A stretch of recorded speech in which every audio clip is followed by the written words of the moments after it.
At 16, my dad disowned me for my brother's lie. "You're a disgrace," he yelled. 2 weeks later, his pride shattered when he found out the truth. People love saying that blood is thicker than water. I believed that too. Until I was 16. Looking back, I can pinpoint the exact day my childhood ended. It wasn't the day I left home. It wasn't the day my father apologized years later. It was the day he chose to believe my older brother without asking me a single question. My brother, Ryan, had always been the favorite. He was the captain of the football team, popular, confident.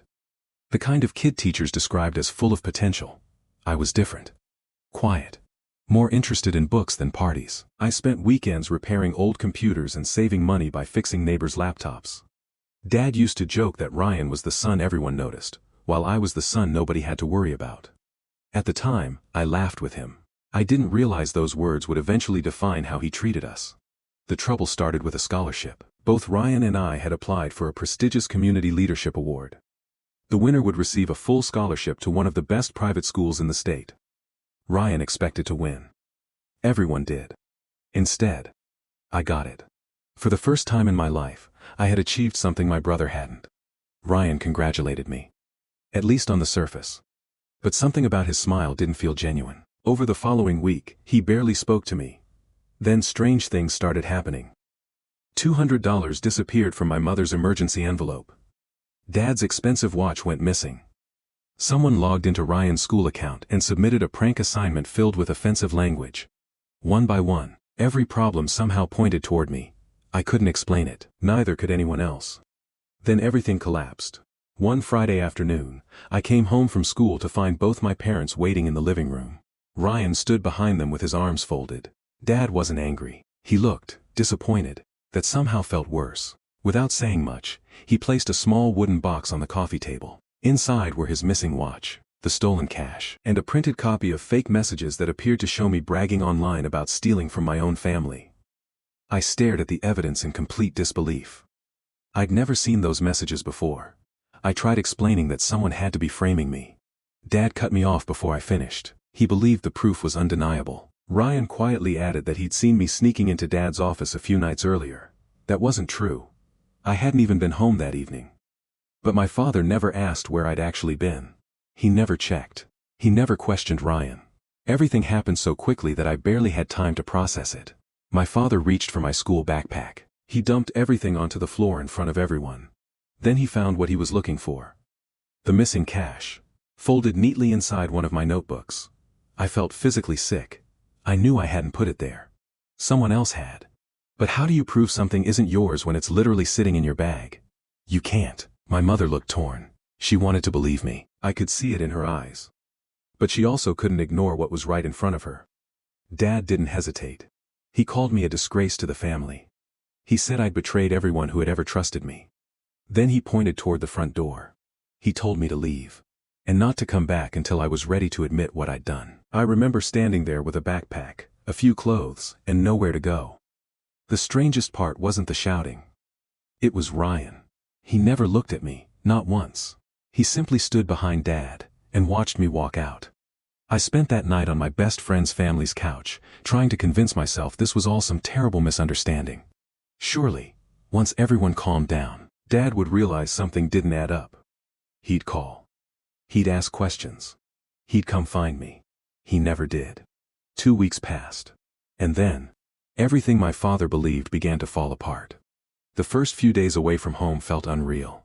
My best friend's parents insisted I stay as long as I needed. They gave me a spare room, clean clothes, and never once treated me like a burden. What hurt the most wasn't losing my house. It was realizing strangers were showing me more trust than my own father had. I still went to school every day. I kept my grades up. I attended scholarship interviews as if my life weren't falling apart. Only a handful of people knew what had happened. I was too embarrassed to tell anyone else. Meanwhile, my father made no attempt to contact me. No phone calls. No messages. No questions. As far as he was concerned, the case was closed. Then something unexpected happened. Ryan started acting differently. According to classmates, he seemed nervous all the time. He snapped at friends over small things. Teachers noticed his grades slipping. One afternoon, he even got into a shouting match with another student over a borrowed calculator. People assumed he was stressed. Only one teacher thought something else was going on. Mrs.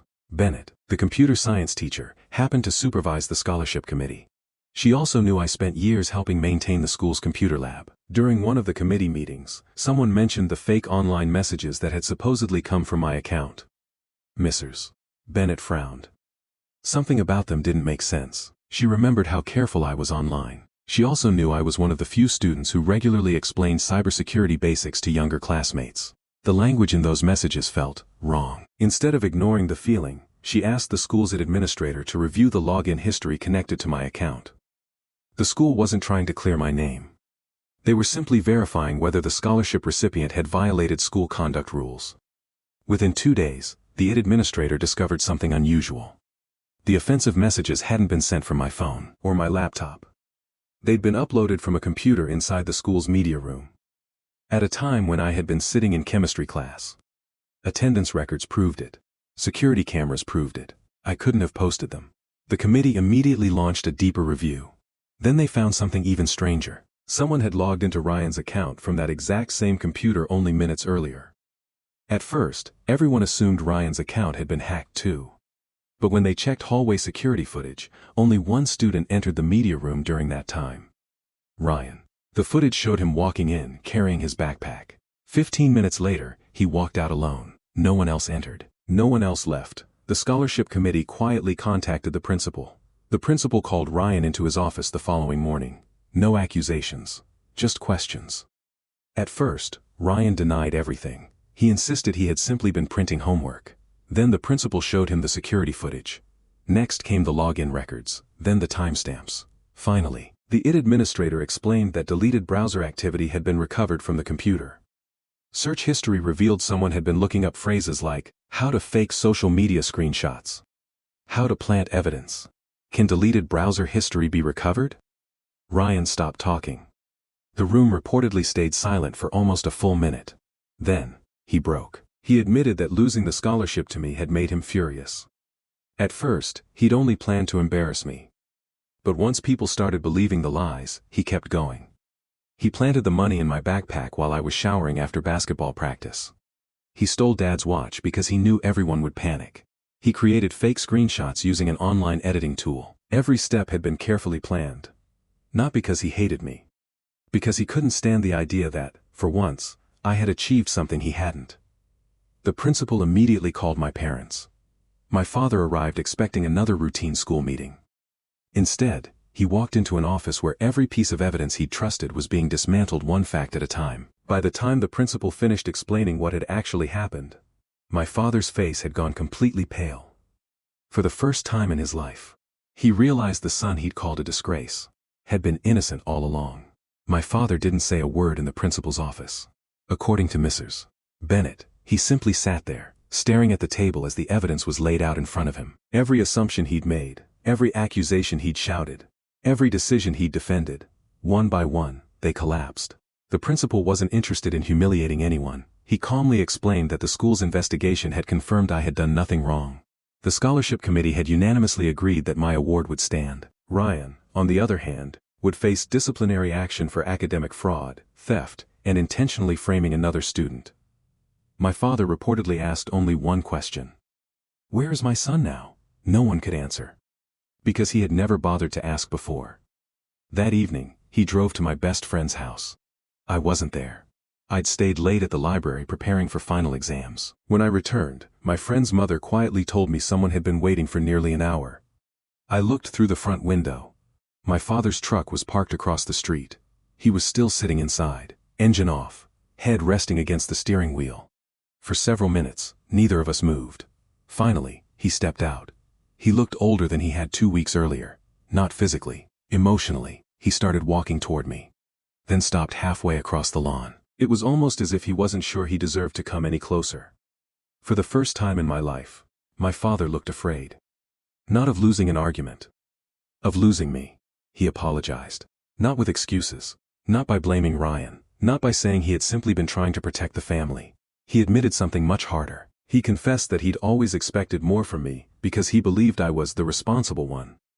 When things went wrong, it felt easier to believe I had finally cracked than to imagine his favorite son had lied to everyone. Hearing that didn't make me feel better. If anything, it hurt even more, because it meant he hadn't judged me based on evidence. He'd judged me based on expectations. I quietly asked him one question. If there hadn't been security cameras, if the school hadn't investigated, would you still think I did it? He opened his mouth, then closed it again. He couldn't answer. And that silence told me everything I needed to know. The truth hadn't changed his heart. The evidence had. That realization was impossible to ignore. My father asked me to come home. He promised things would be different. He said the family wasn't complete without me. I looked toward the house behind me. Inside, my best friend's parents were setting the dinner table. They'd never asked whether I was guilty. They'd never searched my backpack. They'd simply believed me. I turned back to my father. Then I quietly said something I'd spent 2 weeks learning. Home isn't the place that throws you out. It's the place that lets you stay when everyone else has. He lowered his head. For a long moment, neither of us spoke. Finally, he nodded. Not because he agreed, because he knew he'd earned that answer. As he walked back to his truck, I noticed something I had never seen before. His shoulders were shaking. The strongest man I'd ever known was crying alone in the dark. And for the first time since I'd left, I realized the punishment he'd suffer the most wouldn't come from the school. It would come from living with the knowledge that he'd believed the wrong son. And it had cost him the right one. That night, I didn't go home. Not because I wanted revenge. Because trust doesn't magically return the moment the truth comes out. The following weeks were strange. My father called almost every day. Sometimes he left long voicemails. Sometimes he simply said he hoped I was eating well. Other times, he said nothing at all. He'd just hang up after hearing my voicemail greeting. My mother visited whenever she could. She never pressured me to forgive anyone. She simply brought homemade dinners, clean clothes, and updates about school. For the first time in years, she stopped asking me to keep the peace. Instead, she admitted she'd failed to protect me when I needed her most. Ryan, meanwhile, was suspended from school and permanently lost his chance at the scholarship he'd wanted so badly. What surprised me wasn't the punishment. It was how quickly everyone stopped treating him like the golden child. Friends who had admired him disappeared. Teachers who once praised him no longer trusted his word. He'd spent years building a reputation. One lie destroyed it. About a month later, he asked to meet. He looked nothing like the confident older brother I remembered. He admitted that when I won the scholarship, he'd felt invisible for the first time in his life. Growing up as Dad's favorite had convinced him he was supposed to win everything. The moment he didn't, he panicked. He said he never expected Dad to throw me out. He thought I'd get grounded. Maybe lose the scholarship. He never imagined I'd lose my home. I listened quietly. Then I told him something I'd realized during those weeks away. Jealousy explains what someone does. It doesn't excuse it. We shook hands before leaving. It wasn't forgiveness. It was simply the end of the argument. As for my father, he spent the next several years trying to rebuild what he'd destroyed. He came to every scholarship ceremony, every science competition, every graduation event, not because anyone reminded him, because he refused to miss another milestone. The hardest moment came 2 years later, on the day I graduated from high school. After the ceremony, families gathered for photos. My father walked over holding my diploma case. Then, in front of our relatives, he said something I never expected to hear. I was wrong. No excuses. No, but. No blaming stress or misunderstanding. Just 4 words. I was wrong. Then he added something even harder. I didn't lose my son the day I told him to leave. I lost him the day I stopped believing he deserved to be heard. There wasn't a dry eye in my mother's family. Mine included. Years passed. I graduated from college with honors. The scholarship that had started all of this eventually led to internships, mentors, and a career I never imagined possible. Ironically, the accusation that nearly ruined my future became the reason the scholarship committee got to know me personally. Mrs. Bennett stayed in touch long after I graduated. She later admitted that my resilience during those weeks impressed the committee as much as my grades ever had. Today, my relationship with my father exists. But it is different. We have dinner together. We celebrate birthdays. We talk about work. Yet there is one thing that never fully returned. The unquestioning trust a 16-year-old boy once had in his dad. Some things, once broken, don't become new again. They become something else, something repaired, something stronger in places. but forever marked by the cracks. People often ask what my father regretted the most. Was it believing Ryan? Throwing me out? Missing 2 weeks of my life? The answer came years later. After my wedding, he quietly pulled me aside. He said the hardest memory wasn't watching the security footage. It wasn't hearing Ryan confess. It was realizing that when he told his innocent 16-year-old son to leave, I hadn't argued. I hadn't screamed. I hadn't begged. I'd simply picked up my backpack and walked out. Because somewhere deep inside, I'd already learned that my own father wasn't going to listen. That realization haunted him far longer than any punishment ever could. At 16, my father called me a disgrace because he believed my brother's lie. 2 weeks later, the truth shattered his pride. But the greatest lesson wasn't that lies eventually come to light. It was that trust is incredibly easy to destroy, and sometimes takes a lifetime to earn back. Thanks for reading.